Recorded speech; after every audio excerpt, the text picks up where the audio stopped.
नवरात्र उत्सवाच्या आधी जो पंधरवडा असतो त्यामध्ये घराची साफसफाई केली जाते, अंथरूण पांघरून धुतले जातात. ही जी आपली एक पारंपरिक पद्धत आहे ती खरोखर खूप एक चांगली पद्धत आहे. कारण यामुळं घराची एकतरी वर्षातून एकदा का होईना पूर्ण स्वच्छता होते.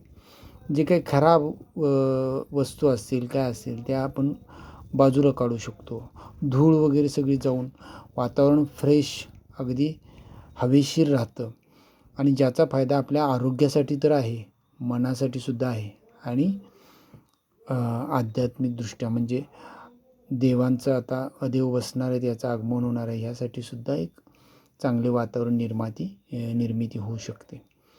त्यामुळे ही जी परंपरा आहे खरोखर खूप चांगली आहे की देव बसण्यापूर्वी सर्व काही स्वच्छ करणे आणि अंथरूण पांघरूण वगैरे धुणे, ही जी ट्रॅडिशनल आपली रीत आहे ती खरोखर चांगली आहे. थँक्यू.